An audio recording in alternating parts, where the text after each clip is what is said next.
pasamos a las hepatitis virales. La verdad es que no es tan complicado diagnosticar una hepatitis viral, es demasiado fácil. ¿Cuál es el problema? ¿Cómo se dan cuenta que hay una hepatitis? Clínicamente. Ese es el problema. No aparece al principio. Entonces, muchas veces van a confundir. Salud. La hepatitis viral es una lesión hepatocelular necroinflamatoria. Hay varios tipos de hepatitis. Hay hepatitis autoinmunes, virales, infecciosas de otra índole, por alcohol, por grasa. Hay varios tipos de hepatitis. De todas maneras, aquí vamos a hablar solamente de las hepatitis virales. ¿Cuáles son esas hepatitis virales? Por el virus A, B, C, D, E. ¿Cómo me voy a dar cuenta cuál es la transmisión? ¿Qué transmisión tiene la hepatitis? Eso así de sencillo. Entonces, ¿de estas cuáles son por transmisión oral, fecal oral? A y E. El resto son parenterales, que significa sangre, y hay alguna otra vía más. Eso, por vía sexual también pueden transmitirse. Más que todo la hepatitis B, ¿no? Lesión hepatocelular necroinflamatoria, ya hemos mencionado. Tenemos dos situaciones, lo que es la hepatitis aguda y lo que es la hepatitis crónica. Aguda se considera menos de 6 meses, crónica más de 6 meses. ¿Cuáles son las funciones del hígado? Porque si tengo hepatitis, ese hígado tiene la probabilidad de comenzar a funcionar mal, lo cual va a ser otra cosa, porque es insuficiencia hepática. Entonces, si tengo un hígado con insuficiencia hepática, que es una complicación posible de la hepatitis, significa que no voy a poder cumplir las funciones que normalmente cumplo como hígado. ¿Cuáles son esas funciones? Ahora, eso, por si acaso, siempre dicen que es cierto, totalmente cierto, pero la mayoría se olvida de un detalle. ¿Solamente se producen factores de la coagulación en el hígado? No. ¿Qué más se producen aparte de factores de coagulación? No les estoy hablando de otras cosas. Dentro de la coagulación, ¿qué más se produce aparte de factores de coagulación? Factores de anticoagulación. Entonces, ¿qué significa? Si no puedo producir factores de coagulación ni de anticoagulación, eventualmente, ¿cómo voy a terminar? En una homeostasis. Entonces, tampoco es bueno echarle la culpa solamente al hígado y a la insuficiencia hepática de que ese paciente está incoagulable. Debe haber alguna otra causa más. Más que todo, cuando hablamos de cirrosis hepática, va a suceder esa famosa homeostasis. Pero hay otras causas más. ¿Qué más hace el hígado aparte de los factores de coagulación y anticoagulación? Y ya. Más que todo, ¿qué proteína? ¿Para qué sirve la albúmina? Regular la presión oncótica. Entonces, si no produzco albúmina, ¿qué va a pasar a mi paciente? ¿Qué le va a pasar? ¿Va a ser? Edema. Entonces, en insuficiencia hepática puedo tener edema. ¿Dónde va a tener una citis? No es una cirrosis hepática. Entonces, si lo que baja es mi proteína plasmática, mi albúmina, va a ser un edema generalizado. A diferencia de lo que era la cirrosis, que vamos a ver más adelante. ¿Qué más tiene como función el hígado? ¿Qué más hace? Algo más. ¿Y a qué cosas metaboliza? Algunos fármacos. Entonces, tengo que tener cuidado con los fármacos que voy a decidir utilizar en el caso de hepatitis. Por ejemplo, para la fiebre, ¿cuál van a usar? Hay que tener cuidado con el paracetamol, porque el paracetamol tiene metabolismo hepático. ¿Qué más hace el hígado? Más cosas así. Cuando están en ayuno, ¿qué hace? La gluconeogénesis. ¿Y la gluconeogénesis qué va a producir? Glucosa. Entonces, si tengo una insuficiencia hepática, ¿qué cosa puede pasar a mi paciente? No, si mi paciente tiene insuficiencia, ¿qué le puede pasar? Puede hacer hipoglicemia. ¿Qué más hace el hígado? ¿Por qué se ponen amarillos los pacientes? ¿Qué tiene que hacer? Una de las fases del hígado es la ovulación. Directa e indirecta, ¿cuál es la que se elimina por vía renal? ¿Cuál se elimina por vía renal? La directa. Entonces, ya, vemos. No, perdón, la indirecta se elimina. La directa es por vía hepática. Fe de ratas. ¿Qué más? A ver, continuemos. Manifestaciones clínicas. ¿Qué van a tener clínicamente un paciente con hepatitis? Primero, va a aparecer un resfriado común, porque van a tener molestias generales. ¿Cuáles son esas molestias generales? Eso, cefaleas, mialgias, astenia, aginamia. ¿Voy a poder diferenciar de otras patologías? Probablemente no, porque ese prodromo es como una muchas patologías.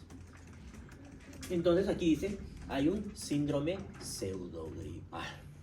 Aparte de eso hay anorexia, náuseas y vómitos, y aparte voy a comenzar a tener una hepatomegalia dolorosa. Eso, cuando empieza a aparecer la hepatomegalia dolorosa, ya puedo sospechar que hay hepatitis. ¿Qué voy a hacer en el examen físico entonces? Voy a palpar el hígado, voy a ver si hay una hepatomegalia. ¿Hasta dónde debería llegar el hígado normalmente? No, normalmente.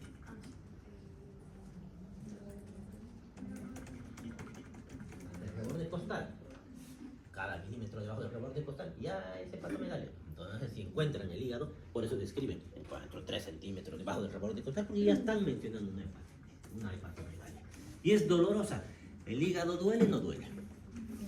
No duele. Entonces, ¿por qué les duele a estos pacientes? Si no duele, ¿ah? Porque se está hinchando, se está inflamando, entonces está distendiendo la cápsula de gliso. Muy bien. Y finalmente, cuando no saben qué tiene su paciente, han estado dando vueltas. Y a veces van al médico y dicen, tengo estas molestias, y les ven, no sé qué será, debe ser una gripe, pues, o será una faringoamigdalitis, le dan antibióticos. Y pasan unos días y se ponen amarillos. Cuando ya están mejor, empiezan a pasar las molestias y se ponen amarillos. Van al médico y dicen, pero es una hepatitis, ¿cómo no le han podido diagnosticar esto que es tan fácil y sencillo? Porque es fácil diagnosticar una hepatitis y está histérico, ¿no? Pero no están así al principio. No cometan ese error de darle palo a su colega, que cuando lo ha visto no estaba histérico, era más difícil el diagnóstico. Entonces ahí aparece ictericia. Para que haya ictericia, ¿cuánto tiene que elevarse la bilirrubina? Más de 2. Si está menos de 2, no se va a notar. Coluria, ¿qué es coluria?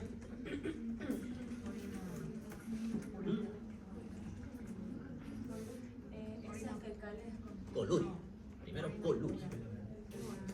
Coluria. ¿Ah? Orina bastante oscura, ¿no? ¿Y por qué se está poniendo así? Por la bilirrubina. Y también acolia. ¿Y la acolia era? Ese es con ausencia de color. Entonces, todo ese cuadro clínico me va a hacer sospechar que mi paciente tiene hepatitis. Hay que hacer una anamnesis de algunos datos relevantes, como investigar la residencia y viajes a zonas endémicas. Hay lugares donde hay, por ejemplo, la hepatitis D. Hay lugares en la hepatitis C, zonas donde es más probable encontrar. Condiciones sanitarias, ¿a qué nos referimos con esto? Que tengan agua potable, alcantarillado, más que todo pensando en qué hepatitis. Las que se transmiten por vía oral, ¿no es así? Más que todo en nuestro medio es común la hepatitis de tipo Z, tipo la A, eso. Antecedentes de transfusiones. ¿Habrán transfundido a mi paciente? Para que se transfunda un paciente, ¿qué pasos voy a seguir? Ya, tengo mi anemia, han decidido que tienen que transfundir, aunque no es lo primero que se hace en una transfusión sanguínea, pero digamos que haya necesitado el paciente su transfusión. Se han transfundido. ¿Qué pasos se siguen para que ese paciente reciba esa sangre? ¿Qué tiene que hacer primero? ¿Ustedes qué van a hacer? Van a indicar la transfusión. ¿Qué van a solicitar? Lo primero van a solicitar el grupo y factor. ¿Qué grupos de sangre conocen? Eso, American O. No existe el grupo de sangre O. ¿Por qué no existe? su nombre es cero porque no tiene antígeno ni A ni B. Ahora, no son los únicos grupos sanguíneos, por si acaso hay otras variedades, como el DAF y demás. Pero lo más común y lo que buscamos es la tipificación ABC y el factor Reus, ¿no? Que puede ser positivo o puede ser negativo. Ya. Le pido eso, además debería tener un hemograma, por lo menos, para saber a partir de cuánto se transfunde. Cuando decido voy a transfundir a mi paciente, tiene 11, está con anemia, le transfundiré. ¿Transfundo? No, si está con 11. Transfundiremos. Aquí diga 15. 16%. ¿Cuándo transfundo? Debajo de 9, dice, pero eso es relativo, depende también de muchas condiciones. Si mi paciente tiene insuficiencia renal, hace 2 años que está dializando, hay que tener más cuidado. 9 tal vez ni siquiera sea necesario transfundir. Entonces depende si es crónica, si es aguda. También hay que ver si la anemia, y si es autoinmune, ¿qué hago? ¿Le transfundo? Porque hay la anemia hemolítica, ¿no? Si es una anemia hemolítica, ¿le transfundo al paciente? ¿Por qué no le transfundo? Porque le voy a provocar más hemólisis. Y si le produzco más hemólisis, puede provocar hasta una insuficiencia renal, ¿no? Entonces, ya, no es nuestro tema de ahora, pero hay que tomar algunas decisiones. Debajo de 9, más o menos, ya comienzo a pensar si voy a transfundir o no. Antes de transfundir, si es crónica, pues pensar en poner sulfato ferroso. ¿Qué le pongo subcutáneo a los pacientes para la anemia? ¿Qué estimula la formación de hemoglobina? Eritropoyetina. Eso primero van a hacer. Ya, luego si es necesario, transfunden. Y cuando transfundan, ¿cuánto va a subir por cada paquete globular? Eso, 1 a 2, 1.5. Hay que tener cuidado con eso. A un paciente con una insuficiencia cardíaca que está con 10 de hemoglobina, que está con 8 con hemoglobina, con 8, 7 si quiere, ¿cuántos paquetes le tocaría transfundir? Está en insuficiencia cardíaca descompensada, edemas, ortopnea. ¿Cuántas hay? 7. ¿A cuánto quiere entrar? Ya, toca.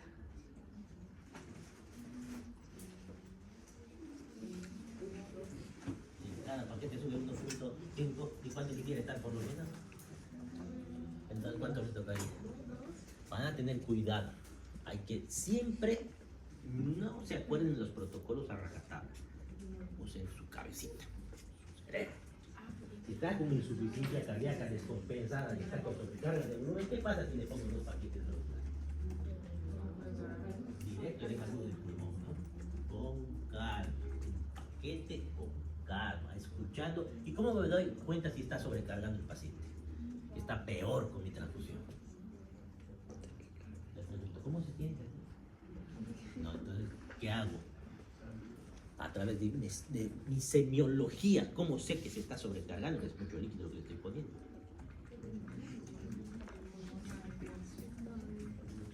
La respiración ya puede ser algo más. Su estetoscopio, ¿para qué sirve?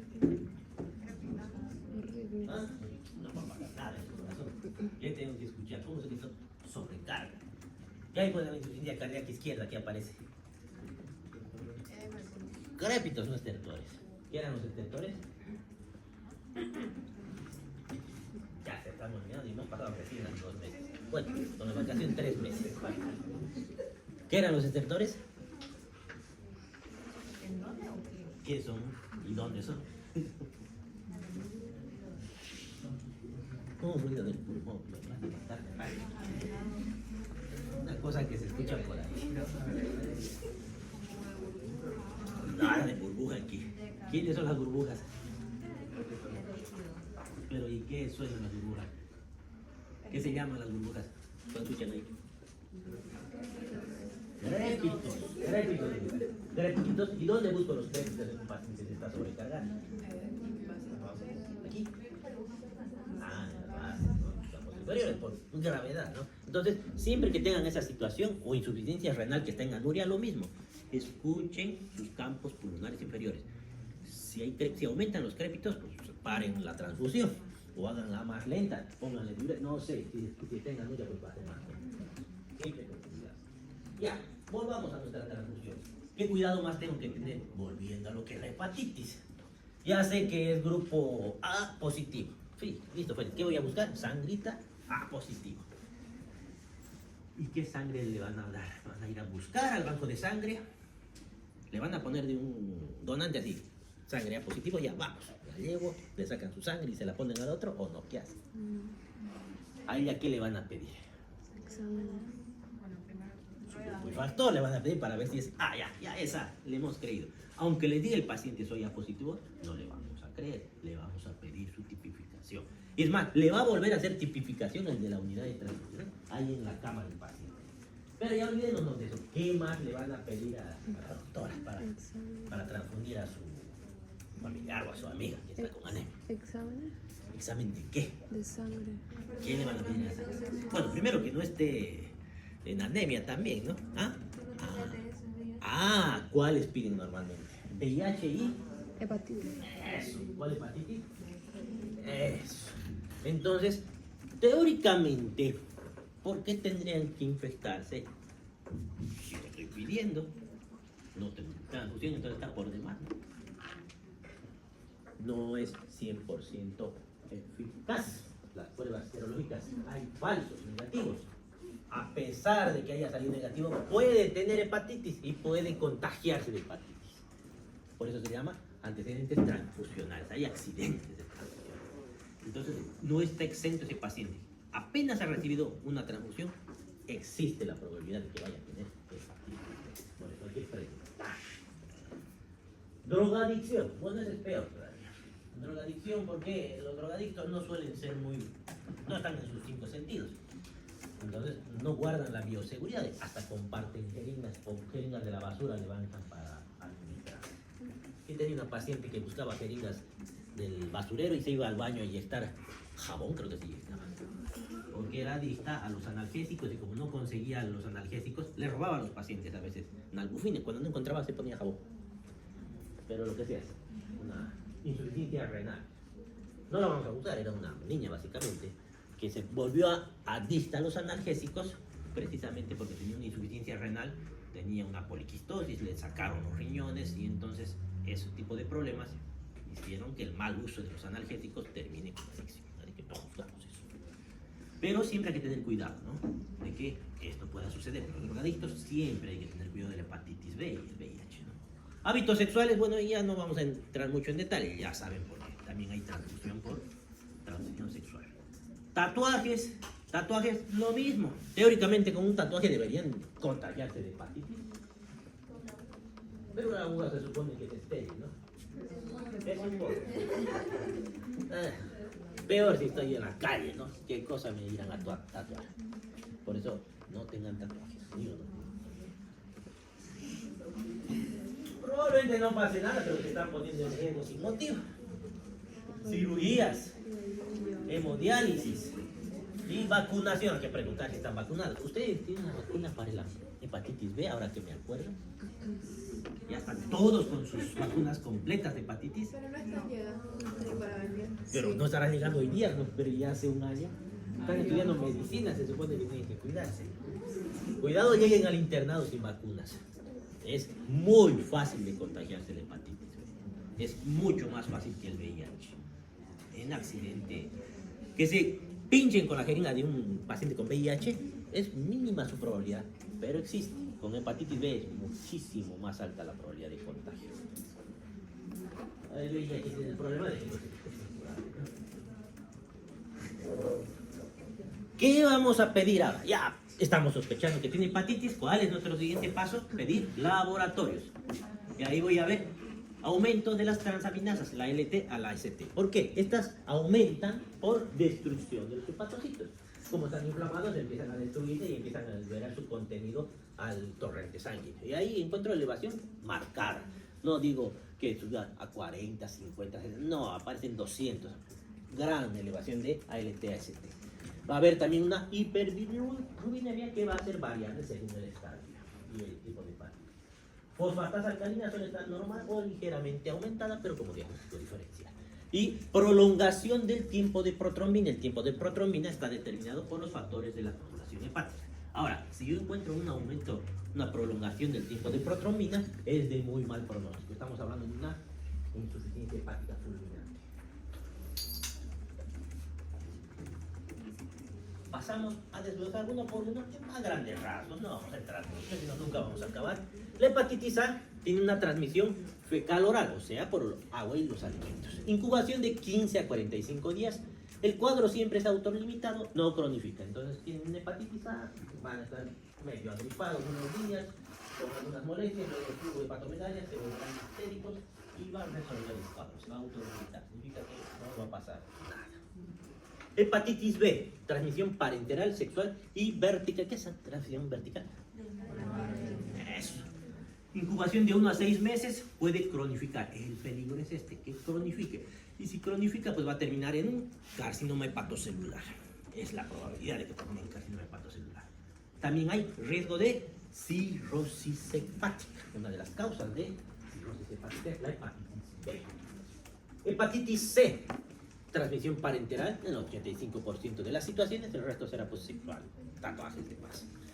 75-85% evolucionan a cronicidad. Este es mucho peor, va a llegar a cronicidad. Y si hablamos de cronicidad, de nuevo, carcinoma hepatocelular, o puede haber alta probabilidad de cirrosis hepática. El carcinoma es mucho peor. Hepatitis D y E, que son más raras, peor en nuestro medio. Hepatitis D solo en coinfección con hepatitis B. Es un virus incompleto. Necesita que haya hepatitis B para que aparezca esta hepatitis. La hepatitis E, transmisión fecal oral, y hay brotes epidémicos, más que todo en la India, en Centroamérica, aquí no he visto que yo sepa. Y la hepatitis E hay que tener cuidado porque es mucho más grave, hacer insuficiencia hepática fulminante en embarazadas. Resumen semiológico. Síntomas inespecíficos. Han visto que al final aparece la ictericia. Entonces requieren serología para confirmar nuestro diagnóstico. En la exploración vamos a encontrar hepatomegalia dolorosa e ictericia. Ictericia hemos dicho después de varios días, a veces semanas. Diagnóstico, pruebas serológicas, más pruebas de función hepática, porque hay que ver que no esté haciendo una insuficiencia hepática, más que todo la insuficiencia hepática fulminante. Su nombre nos está diciendo que es insuficiencia hepática fulminante. Muy pocos sobreviven a este evento. Evolución puede ser autolimitada, como en el caso de la hepatitis A, pero puede llevar a la cronicidad o a la cirrosis y finalmente al carcinoma hepático. Pasamos a hablar de cirrosis e hipertensión portal. Y ya les he explicado, creo, antes. Ese es un hígado cirrótico. ¿Qué les llama la atención de ese hígado? ¿Qué ve diferente? Hay unos nódulos de regeneración, hay unos nódulos de grasa ahí. Entonces, eso es un hígado cirrótico. ¿Y eso en el examen físico se podrá notar? Claro que Al sí. inicio sí, porque hay inflamación, pero no hay Al inicio hay una hepatomegalia, pero no es una hepatomegalia normal. ¿Qué me voy a encontrar? Los bordes van a ser irregulares al inicio, porque luego ¿qué va a pasar? Se va a achicar, va a fibrosar y ya casi no lo van a encontrar al hígado. Pero vamos a encontrar otras cosas. ¿Cómo qué? No, porque ya ni lo voy a tocar. Ya va a estar chiquito porque va a doler. Pero en el examen físico voy a encontrar otra cosa grande. Puede ser asitis, pero otro órgano, otra visceromegalia. Eso es esplenomegalia. ¿Por qué va a aparecer la esplenomegalia? Le gusta crecer al vaso, ¿o no? ¿Por qué? Eso. O sea, significa una complicación secundaria aquí. Si tengo un hígado fibrótico duro, ¿para qué sirve el hígado? Aparte de las funciones que me han dicho. Una de ellas es la depuración, el metabolismo. ¿De qué? Por aquí entra algo, ¿no? Entra sangre. ¿De dónde entra sangre? Tiene doble circulación. Y una parte de la sangre que entra es a partir de la vena porta. ¿La porta de dónde drena? De la esplénica, de la gastroesofágica. Bueno, ¿se acuerdan al final cómo se forma la porta? Revisaron. Eso. Entonces, si no puede pasar esa sangre, ¿qué va a pasar? No está pasando la sangre a partir de la porta. Le está costando, no es que no pasa nada, pero le está costando. ¿Y qué va a pasar con la sangre que no puede pasar? aumenta la hipertensión, aumenta la presión hidrostática en la aorta. Y al aumentar la presión hidrostática, ¿qué va a pasar? Todas esas venas están pues infladas. ¿Y qué va a pasar con el vaso, por ejemplo, al estar tan lleno de sangre? Va a haber una esplenomegalia. ¿Y va a ser gratis eso o me va a provocar algo la esplenomegalia? Eso, ¿por qué pancito peña? ¿Qué tiene que ver el vaso con la pancito peña? ¿Para qué sirve el vaso? Es un órgano linfopoyético y sirve para también una licuadorita de células formes, ¿no? Para destrucción de células formes. La que más se nota es, ¿cuál de las series? Los trombocitos, las plaquetas son los que más van a bajar y nos van a decir que algo malo está pasando. Cirrosis e hipertensión portal. La cirrosis hepática es un proceso crónico y progresivo caracterizado por la fibrosis del parénquima. Por eso hemos dicho que se vuelve duro, que no pasa la sangre porque está fibrosado. Y la producción de nódulos de regeneración, ahí están sus nódulos de regeneración, que llevan a una distorsión de la arquitectura de la glándula y queda así la glándula hepática. Cirrosis y hipertensión portal, ello se traduce en alteraciones de la circulación arterial y portal e insuficiencia del hepatocito. Entonces el hepatocito no va a poder cumplir las funciones que hemos dicho que tendría que cumplir. Sumado a que fíjense cómo está entrando la forma. No aumenta la hipertensión, tengo un vaso aumentado. Y aparte de tener el vaso grande, ¿qué más puedo encontrar? Eso, va a haber varices esofágicas. Algo más voy a encontrar. Que hace rato creo que me dijeron. Varices, asitis. Y la asitis tiene doble mecanismo, hasta triple diría. ¿Por qué hay así? Uno, por hipertensión portal. El aumento de la presión hidrostática produce edema. Edema y asitis. Más cosas pasan. Aparte del aumento de la presión hidrostática, ¿qué más hay? Disminución de la presión oncótica. Ahora, la disminución de la presión oncótica, ¿cómo será el edema? Si solamente disminuye la presión oncótica, es un edema generalizado. No es solamente ahí. Pero tengo una suma de eventos. Estoy sumando mi disminución oncótica, sumado a mi presión hidrostática, pero solamente en este territorio. Entonces ahí aparece la asitis. Y aparece algo más. Por lo que a los pacientes les decimos que tienen que tener una dieta hiposódica. Si la sangre está, entre comillas, atrapada en el territorio esplácnico, ¿cómo estará la sangre que llega al corazón derecho? ¿Qué tanta sangre llegará a la aurícula derecha?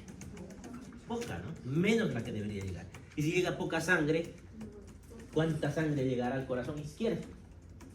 Poca también, porque no se va a multiplicar en el camino. Y si llega poca sangre al corazón izquierdo, ¿cuánta sangre saldrá? ¿Por qué arteria sale la sangre del corazón? Ya, la aorta. Y si sale poca sangre por la aorta, en el camino, ¿qué me voy a encontrar? Dos estructuras me voy a encontrar. En el abdomen, en el retroperitoneo. El riñón. Y si le llega poca sangre al riñón, ¿qué va a suceder? Activa el... Y al final, el último paso del sistema, ¿cuál es? ¿Y la aldosterona para qué sirve? Si retengo sodio, ¿qué estoy reteniendo? Si tengo más líquido, más asitis. Y el paciente entra en un estado de hiperdinamia. Entonces empieza a circular más rápido la sangre, más que hay una liberación de óxido nítrico. Y si libero óxido nítrico en mis vasos, en mi endotelio mesentérico, el óxido nítrico, ¿qué función cumple? Y si tengo vasodilatación, más asitis todavía. Y además, ese paciente cirrótico, ¿cómo va a estar su presión normalmente? Baja. ¿Cómo lo veo el cirrótico? Tiene asitis, tiene edema, pero a predominio de asitis. Tiene varices esofágicas. Si tiene varices esofágicas, ¿qué complicación tiene? De tanto en tanto, hemorragia digestiva alta. ¿Qué más tiene? Esplenomegalia. En su laboratorio me encuentro pancitopenia, pero más llamativo es la plaquetopenia. ¿Qué más me voy a encontrar? Hay alteración de las grasas también, el metabolismo de las grasas. Las hormonas esteroides disminuyen, por tanto, ¿qué voy a encontrar? Entonces voy a encontrar ginecomastia. ¿Qué más voy a encontrar? Telangiectasia. Y un paciente hipotenso. Por eso cada vez que me dicen el paciente cirrótico está hipertenso, algo no cuadra. Algo no está funcionando bien en eso. Algo está mal. Algo más tiene el paciente. Cuadro clínico. puede ser asintomático, porque al principio de la cirrosis el paciente no tiene nada, porque el hígado es grande, entonces se ve suplida la función del hígado por los hepatocitos que quedan. Luego aparece la hipertensión portal, con todo lo que hemos dicho. Luego aparece algo más, que es la encefalopatía hepática. ¿Entienden lo que es la encefalopatía hepática? ¿Qué es encefalopatía? Encefalopatía. Es una enfermedad del cerebro, caracterizada por alteración de la conciencia. ¿Qué tienen estos pacientes con encefalopatía hepática? Lo primero que hacen es inversión del sueño. ¿Qué significa eso? En el día están durmiendo y en la noche están haciendo bochinche, están despiertos, hablando. Y peor, si están encefalopáticos con alteración de la conciencia, están haciendo lío. Están gritando, están hablando con gente que no existe, etcétera, etcétera. ¿Y por qué les pasa eso? Porque están intoxicados por una sustancia que debería eliminarse por el hígado, que es el amonio. Entonces, encefalopatía por hiperamonemia se llama. ¿Y eso por qué es? Porque el hígado no está eliminando ese amonio. ¿Qué solución le damos a esa hiperamonemia? Y además tengo un aumento de benzodiazepinas endógenas. Benzodiazepinas endógenas. ¿Qué eran las benzodiazepinas? Están llevando fármaco. Pero han debido escuchar que es una benzodiazepina alguna vez en la vida, ¿o no? ¿Ah? El Neuril, el clonazepam, el parazolam, ¿qué les dan eso a los pacientes? Para lo de la cabeza. Ay, para que se duerman, ¿no? Para que estén tranquilos ahí. Están medio atontados. Las benzodiazepinas no solamente hay en tabletas, el cuerpo también produce benzodiazepinas. ¿Quiénes producen las benzodiazepinas? Y amonio también. Bacterias en el colon. Entonces, ¿qué le puedo dar de tratamiento a mi paciente con encefalopatía hepática? Antibióticos, pues me voy a deshacer de las bacterias. La rifaximina va bien para disminuir. ¿Qué más tengo que hacer si el problema se está produciendo en el colon porque esas bacterias se están produciendo? Les doy laxante para deshacerme de esas bacterias y que tengan menos contacto, y entonces les dan laxante, lactulosa, rifaximina, y tienen que disminuir las dosis de diuréticos. Porque ¿cuál es el tratamiento para la citis? Si tengo mucho líquido, ¿qué les doy? Diurético. Y el específico para la cirrosis es la espironolactona, que es un diurético ahorrador de potasio. Entonces tengo que tener cuidado siempre con el potasio de mis pacientes. ¿Ya? Entonces, vamos por ahí. ¿Y cuál sería otro tratamiento para la encefalopatía hepática? Hacen en otros países, aquí no, pero mejor que no hagan. No, para el tratamiento para la hipertensión portal, ¿cuál creen que es? No para la encefalopatía, perdón, para la hipertensión portal. Si hay mucha presión ahí, esplenomegalia, ¿cómo puedo liberar la presión de la porta? ¿Pero a dónde? Si el hígado está duro, ¿qué puedo hacer? El trasplante sería el día, pero no siempre se hace. Un puente. Entonces, comunico mi porta con ¿quién? Con la cava. Así me salto al hígado y ya no hay hipertensión portal, ya no hay esplenomegalia, disminuye la citis, el paciente está más o menos.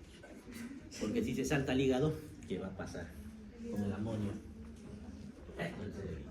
Entonces la encefalopatía hepática va a empeorar. Entonces, no hacen eso aquí. Por ese motivo no estoy tan disconforme de que no hagan eso aquí. Pero en otros lugares hacen comunicaciones. Comunican. Depende de cómo esté el paciente. Por ahí no es tanta la encefalopatía, le van a hacer un tratamiento. Depende.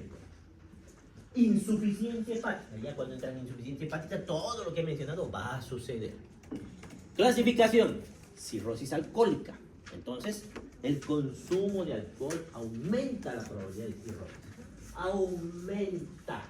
No solamente produce. ¿Qué significa aumentar? Que hay pacientes que no van a ser alcohólicos, que igual van a ser cirrosis. Pero que sean alcohólicos va a aumentar mucho la probabilidad. Es más, se dice que aumenta, ahora vamos a ver, hay según cierta cantidad de alcohol, 5 veces más, o según cierta otra cantidad, hasta 20 veces más la probabilidad de tener cirrosis hepática. Y hemos dicho que la cirrosis no solamente es provocada por el alcohol, hay la cirrosis posthepática.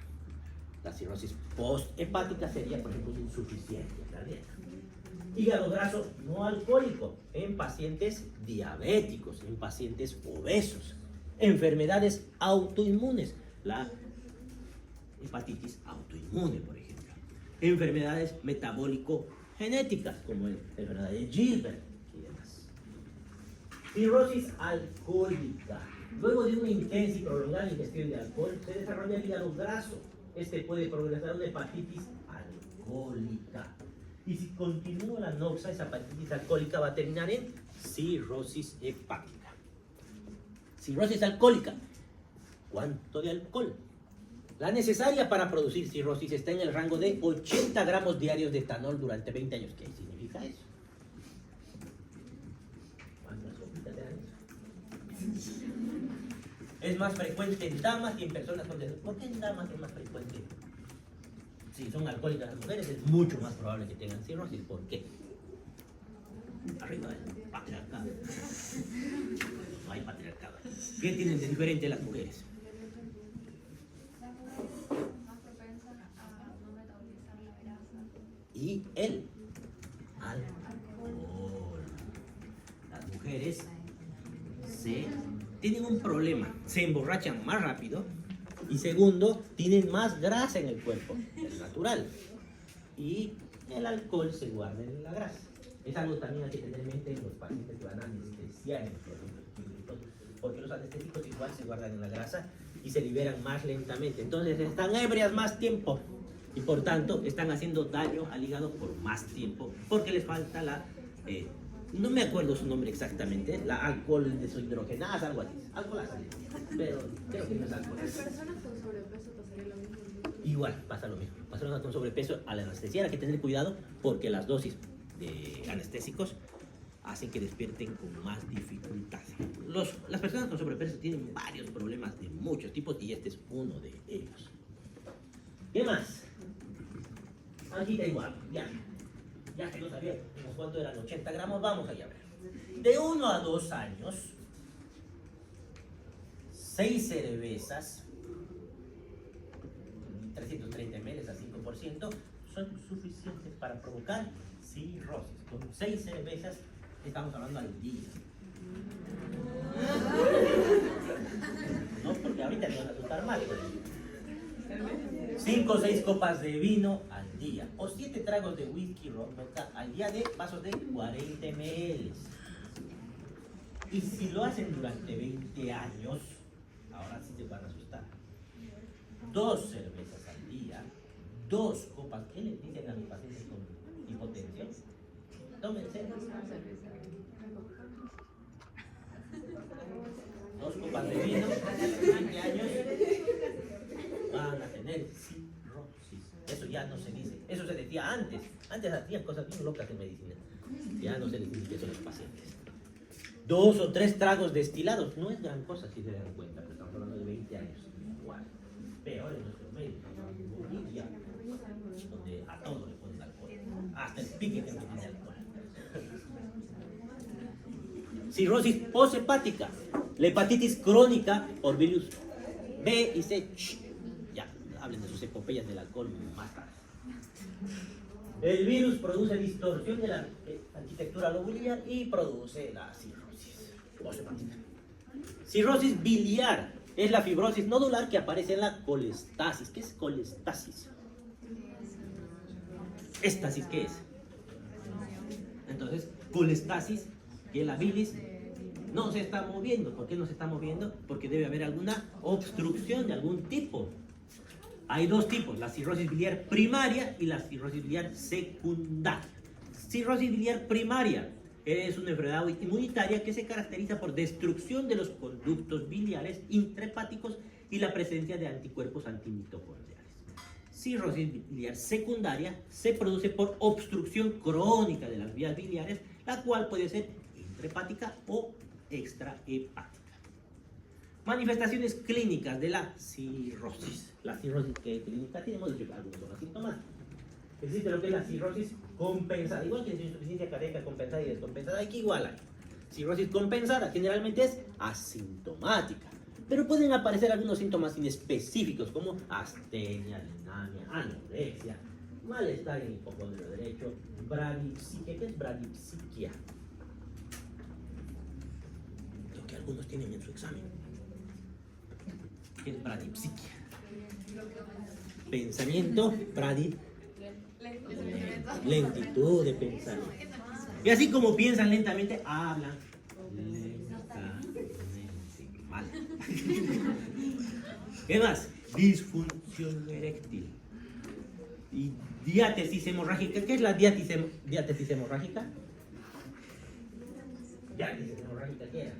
Vale. Para psiquia ya está. ¿Qué está pasando? ¿Cuánto está tomando por semana? Ya, diátesis hemorrágica es alteraciones en la coagulación, tienen tendencia a sangrar. Pero doctor nos dijo que los factores de coagulación no se olviden de las plaquetas. Y hay fragilidad capilar. Manifestaciones clínicas de la cirrosis descompensada. Una vez que descompensa va a haber decaimiento general, ictericia, ahí aparece la ictericia, hiperpigmentación por incremento de la melanina, hematomas por plaquetopenia, xantelasmas y xantomas aparecen descompensar. ¿Qué más? Angiomas en araña, eritema palmar, atrofia testicular, esplenomegalia, ascitis y la circulación colateral, ¿qué era? Beso de medusa, por ejemplo. ¿Y por qué aparece esa circulación colateral? Eso, porque la sangre busca por dónde llegar a la cábala, ya que no puede pasar el hígado, abre vasos que antes estaban ahí, pero no estaban cumpliendo ninguna función. Alteraciones circulatorias, intensa vasodilatación. ¿Por qué era la vasodilatación? Por y aparición de cortocircuitos intrahepáticos que generan hipotensión arterial y un estado circulatorio hiperdinámico. Síndrome hepatopulmonar, hipoxemia debido a la presencia de fístulas arteriovenosas pulmonares secundarias a la cirrosis, a las atelectasias que están pasando en la piel, están pasando también en el pulmón. Y desequilibrio entre ventilación-perfusión. ¿Qué será el desequilibrio entre ventilación-perfusión? ¿Está bien el flujo sanguíneo? Pero no hay ventilación. Ah, eso. Pero en este caso será al revés. Mala perfusión, aunque haya buena ventilación. En etapas finales aparece hipertensión pulmonar. Síndrome hepatorrenal.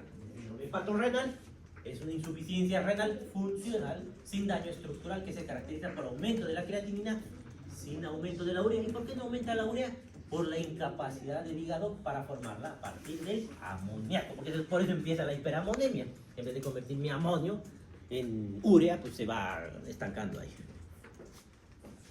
Hipertensión portal. Es el aumento continuo de la presión en el sistema de la vena porta, casi siempre debido a un aumento de la resistencia, cuya principal etiología es la cirrosis del hígado fibrótico y duro. Etiología: hipertensión portal suprahepática. La insuficiencia cardíaca puede llevar a hipertensión suprahepática, porque el problema no está en el hígado, está encima. Por eso mi hígado empieza a congestionarse. La pericarditis constrictiva puede llevar a eso.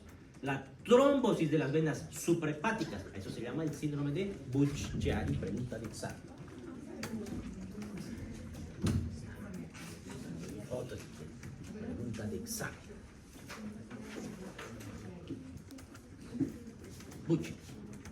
Etiología: hipertensión portal hepática. Aquí está la cirrosis, la hepatitis crónica, la esquistosomiasis. ¿Qué es esquistosomiasis? No, parásito. Eso. Linfomas, fibrosis hepática congénita. La hipertensión portal prehepática. Trombosis de la porta. La trombosis de la porta puede provocar todo similar a lo que es una cirrosis hipertensión portal. ¿Por qué? Si se trombosa la porta, ¿qué significa? ¿Qué está sucediendo? En deshidratación hay trombosis, por si acaso, muy comúnmente. Si se trombosa la porta, no las suprahepáticas, la porta. ¿Qué significa que se trombose la porta? ¿Qué estoy diciendo al decir hay trombosis de la porta?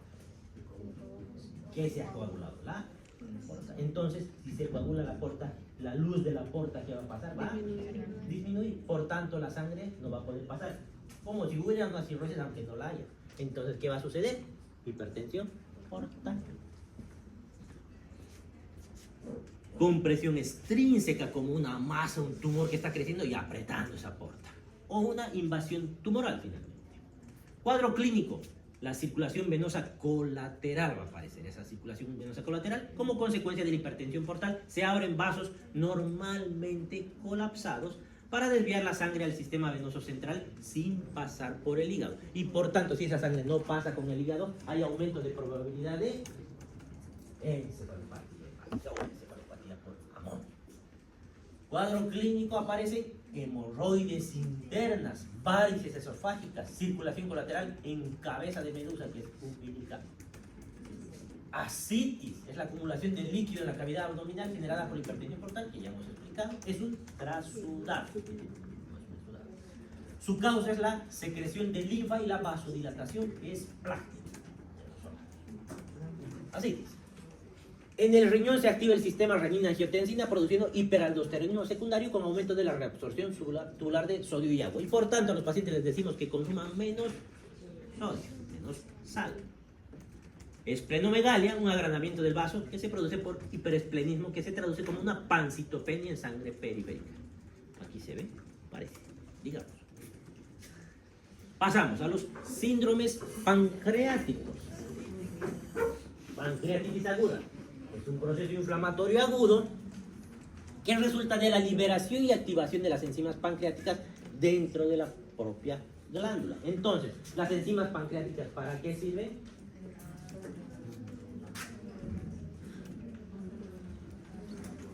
Para la digestión, pues, para degradar algunas sustancias en los alimentos. Entonces, si se activan dentro del páncreas, ¿qué va a pasar? ¿Quién se va a digerir? El mismo páncreas.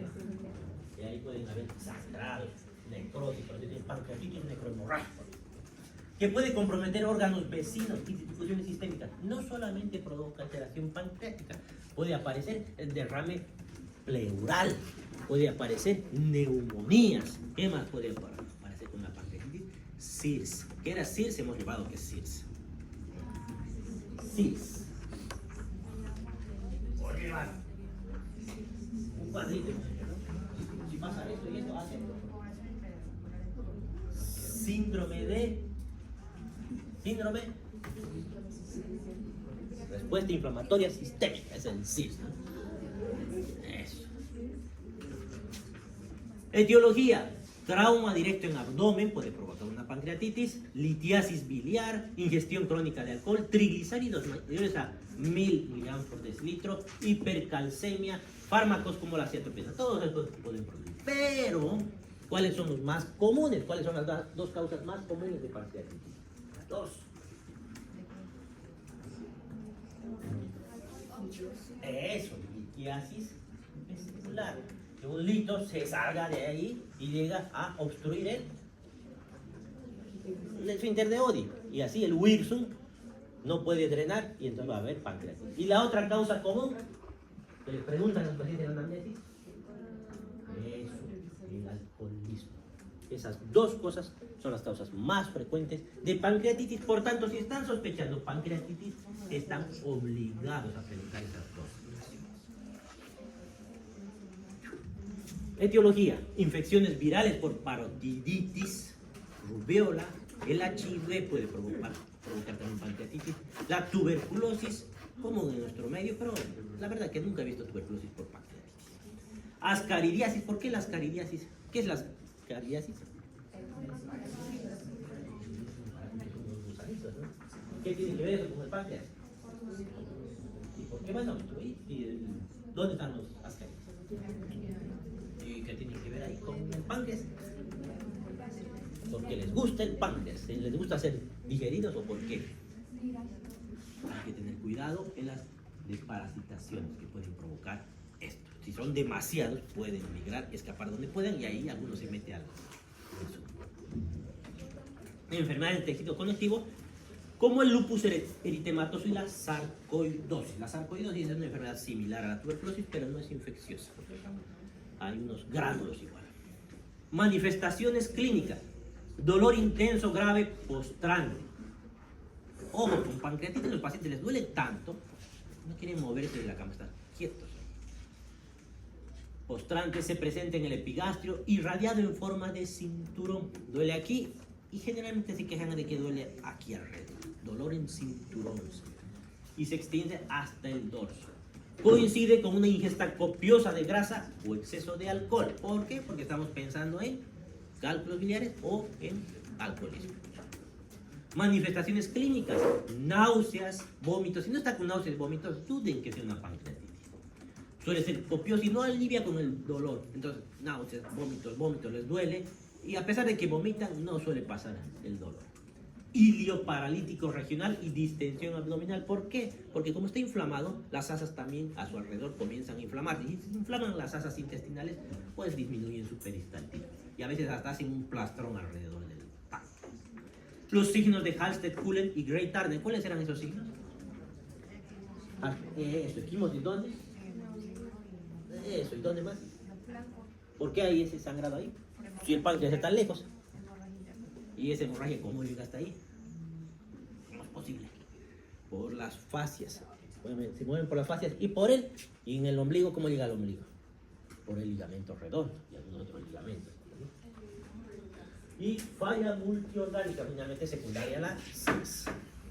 ¿Y falla multiorgánica qué significa?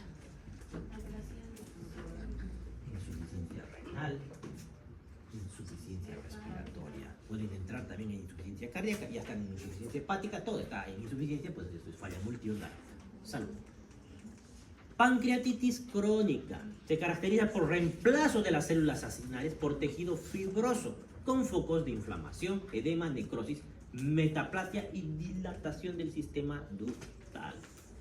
Etiología: alcoholismo crónico, hiperlipidemia, hipercalcemia, hiperparatiroidismo, desnutrición, malformaciones congénitas, tumores de páncreas o de la ampolla de Vater. Cuadro clínico: dolor de aparición, es recurrente aquí el dolor cada vez viene. Diarrea con esteatorrea. ¿Qué es esteatorrea? Más que malolientes con grasa. ¿Y cómo me voy a dar cuenta? ¿Cómo dice el paciente?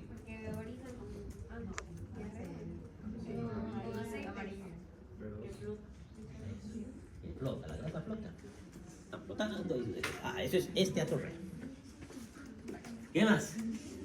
Diabetes. ¿Y qué tiene que ver la diabetes aquí? Diabetes, dice. ¿Qué tiene que ver la insulina aquí? ¿Dónde se produce la insulina? ¿En qué parte del páncreas? Eso, de los islotes Langerhans, ¿no? Eso, puedo tener. Y acabamos bien. Ahora, nos toca, bueno, no hoy día, pero nos va a tocar ya